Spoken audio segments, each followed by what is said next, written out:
सत्संगजी प्रेमानं बोला. धन्य निरंकारजी. कानानं आणि डोळ्यानं. कानानं ऐकायचं, डोळ्यानं पाहायचं. आपल्याला अवतारवाणीमध्ये सांगितले 330 पदावर. ऐकून कानी पाहून नयनी त्या उपरी विश्वास करा.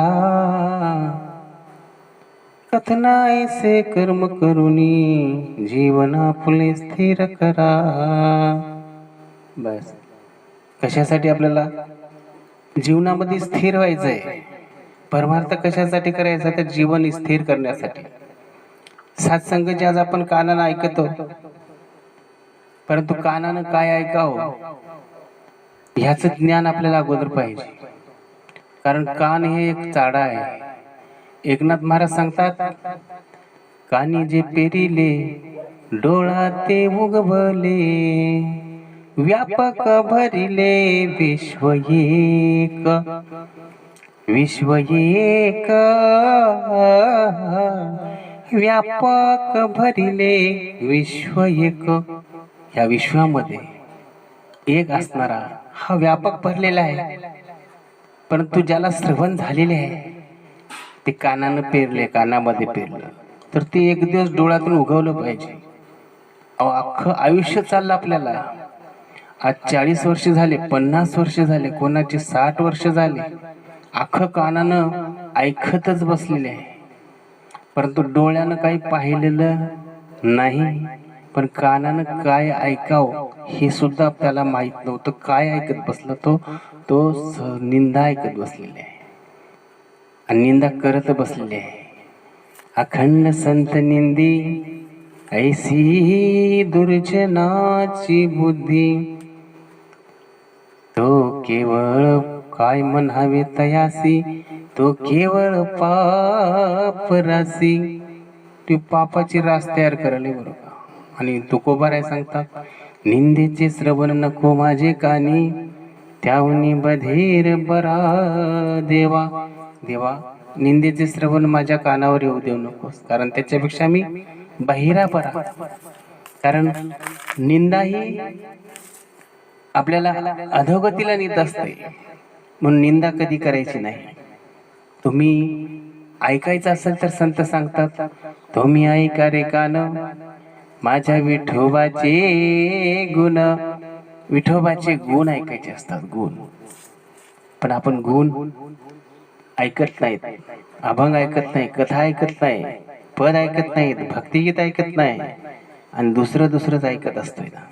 दुसरे काय ऐकतोय आपण?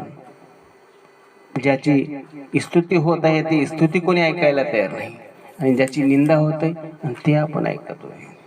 तरी ज्ञानेश्वर माऊली सांगतात, जर तुम्हाला सर्व सुख पाहिजे असेल तर लक्षपूर्वक ऐकावं, तरी अवधानी क्ली दिझे, मग सर्व सुखासी पात्र होई जे.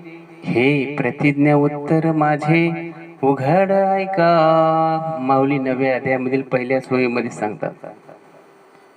सत्संगजी सोपा मार्ग आहे ऐकायचा. मग ऐकण्यासाठी आपल्याला सत्संगला आलं पाहिजे ना. इतरत्र ऐकायला भेटत नाही. भेटते तसं आता मोबाईल निघालाय, परंतु सत्संगला आल्याच्या नंतर पाय पवित्र होत असतात आणि कान पवित्र होत असतात.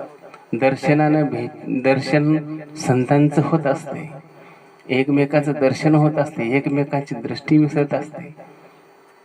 मग त्यामुळे सुद्धा सर्व इंद्रियांना सुद्धा आपल्याला परमार्थ मार्गाला लावण्यासाठी किंवा सर्व इंद्रिय पवित्र करण्यासाठी संगत करणं महत्वाचे आहे. मग आता तुम्ही ऐकल्यावर सुख प्राप्त होत असतंय. कोणाला झालं? श्रवणे कीर्तने झाले ते पावन, सनकाधिक जाण परम भक्त. सनंदन, सनत कुमार आणि सनकाधिक हे ब्रह्मदेवाचे 4 मानस पुत्र ऐकण्याने ते पवित्र झाले, पावन झाले असं सांगतात. राजा परीक्षिती उद्धरला. मग हे ऐकण्याचं फळ आहे, म्हणून आपण ऐकतो. ऐकण्याचं फळ आहे, पण त्याच्या पुढचं सांगतात पाहणे, दृष्टीनं पाहता आलं पाहिजे. काय पाहायचं? तर डोळ्यानं डोळे तुम्ही घ्या रे सुख, पहा विठोबाचे मुख. विठोबाचं मुख पाहायला पाहिजे. विठोबाचं मुख तर आपण सर्व पाहिले म्हणतात. खूप वेळेस वाऱ्या झाले विठोबाचं मुख पाहिलं. अजून कोणी विठोबाचं मुख ते नाही. तर सांगितले, शास्त्रानं सांगितलेलं विठोबाचं मुख पहा, सर्व व्यापक विठोबाचं मुख पहा. तसं तर नामदेवानं सुद्धा पाहिलं होतं. विठोबासोबत जेवलं होतं, विठोबासोबत राहिलं होतं. तरी पण भगवंताने विसोबा खेचराकडे पाठवलं. याचं कारण काय असावं? तर विश्वव्यापक अशा विठ्ठलाला पाहण्यासाठी परत खेचर स्वामींना नामदेवांना शरण जावं लागलं. नामदेवानं हरी शिकवी नामयासी, भगवंत तो प्रत्यक्ष त्यासी, सद्गुरुविन सुखासी न पाविजे, म्हणून तेने मानून या वचन, रेघाला सद्गुरुशी शरण. नामा मने खेचर पायी, ओळखी झाली सर्व ठाई. या खेचर स्वामीमुळे सर्व ठिकाणामध्ये ओळख झाली, सर्वत्र.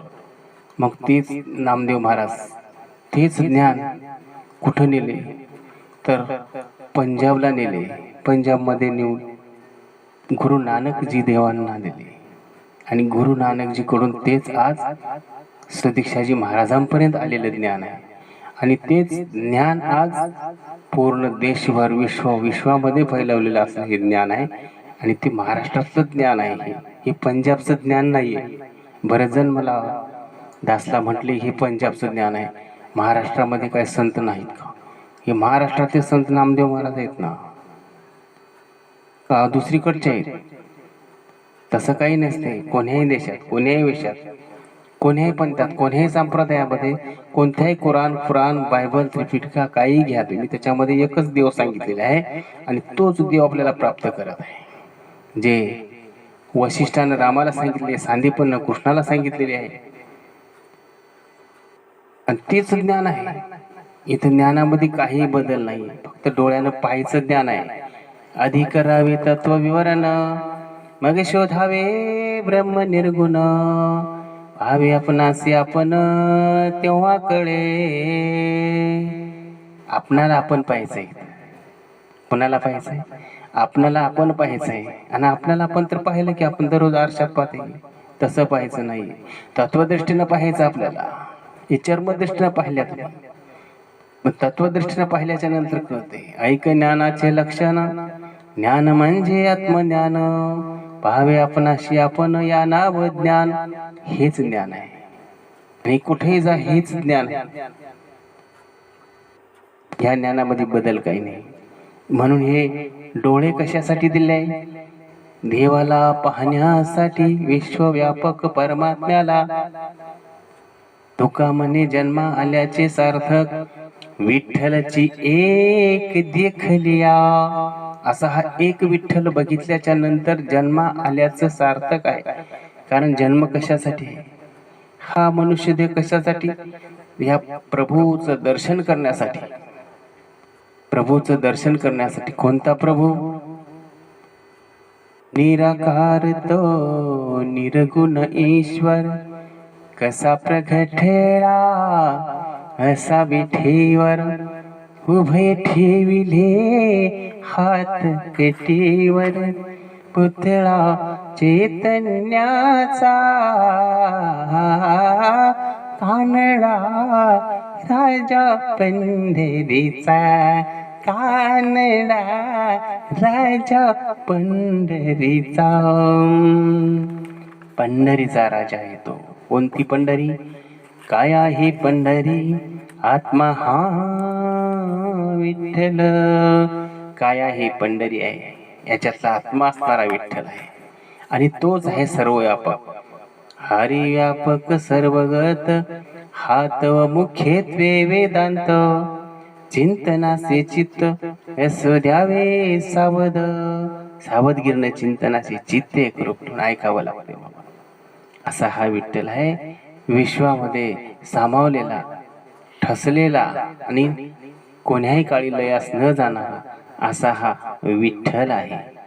अवतारवाणीमध्ये सुद्धा सांगितलेले आहे, रूप तुझे अनुरेणू माझी, पानोपानी नाव तुझे, इकडे तिकडे सर्व दिशातून पाहतो प्रभू रूप तुझे. बस पाहायला मिळालं ना, पानोपानी रानोवनी अनुरेणू माझी सगळ्यामध्ये आहे. म्हणून अर्जुनाला तेच सांगितलेलं आहे, निवृत्तीनाथांनाही ज्ञानेश्वरांना तेच सांगितलेले आहे, आणि तुकोबाराने तेच पाहिले. विठ्ठल जळी स्थळी भरला, रीता ठाव नाही उरला, आज म्या दृष्टीने पाहिला विठ्ठलची. तुकोबाराय म्हणाले. अजून ज्ञानेश्वर माऊली सुद्धा म्हणतात ना, सभाह्य अभ्यंतरी अवघा व्यापक मुरारी, अवघा व्यापक मुरारी, हरी पाहिला रे हरी पाहिला रे, आजी सोनियाचा दिन वर्ष अमृताचा घनू, आजी सोनियाचा दिन, आजचा दिवस सोन्याचा. त्या दिवशी निवृत्तीनाथांना ज्ञानेश्वरांना विश्वव्यापक अशा परमात्म्याची प्राप्ती करून दिली. तो दिवस आणि तो घडी, धन्य घड़ी जो आए उस दिन, कब तेरा दर्शन होगा, जिसकी रचना इतनी सुंदर वो कितना सुंदर होगा, नाम तुम्हारा तारनहारा. ज्याचं नाव तारणार आहे, विश्वाला तारलेला आहे तो, कार्य नाट्यविषयी कृपाळू देवासी पोषितो जगासी एकला तो, असा हा हरी व्यापक आहे. सर्वाभूती असे एक ज्योती, पुरुष असो किंवा नारी, ब्राह्मण क्षत्रिय वैश्य हरिजन, प्रभूची सृष्टी असे सारी, सारी सृष्टी त्याची. कारण सर्वांचं देह निर्माण करणारा तो आहे, आणि सर्वांना अन्न पुरवठा करणारा तोच आहे. सकळांसी लागे पोसावे, कोण कोण पोसते, देवच पोसते. बंदा तो सोच मत कर दिन में रख आराम, दाने दाने पर लिखा खानो वालों का नाम. कोण, सूर्यप्रकाश, हवा, पाणी हे ज्याच्या आज्ञेत आहेत त्याच्यानुसार हे पीक पिकते ना. देवाशी लागे सकळाशी पोसावे, आम्हाला लगे खावे काय चिंता. आम्हाला काय चिंता आहे, अरे जे भी दंत नाही ते तभी दंत दे, अभी दंत दे तो अन्न न दे. कबीरजी महाराज सांगतात, दंत दात नव्हते तेव्हा दूध निर्माण केलं, आता तर दात दिले म्हणजे ज्या ते अन्न देणार नाही का. तुमचा देवावरचा विश्वास नाही का, तर त्याच्यासाठी विश्वासाला महत्व दिले आहे. म्हणून ऐकून कानी पाहून नाही, त्या उपरी विश्वास करा. पण पाहिल्यानंतरच विश्वास येते, तोपर्यंत विश्वास बसत नाही. म्हणून संत सांगतात, विश्वास हा परमार्थामध्ये अति महत्वाचं स्थान असल्यामुळं पाहिल्यानंतर विश्वास येईल. ऐकणं आणि पाहणं पूर्णत्व झाल्याच्या नंतर 100% विश्वास बसल्याशिवाय राहणार नाही. सात्संग जी दास कडून काही गलती झाली असेल, बोलण्यामध्ये काही शब्द चुकले असतील, कोणाचं अंतःकरण दुखलं असेल, तर मात्र हे दासच्या बुद्धीचा दोष आहे. आणि जे पसंत झालेले आहे, जे चांगले शब्द असतील ते माझ्या सद्गुरूचे आहेत असं समजून दासला उधार अंतःकरणानं क्षमा करायची, प्रेमानं बोला.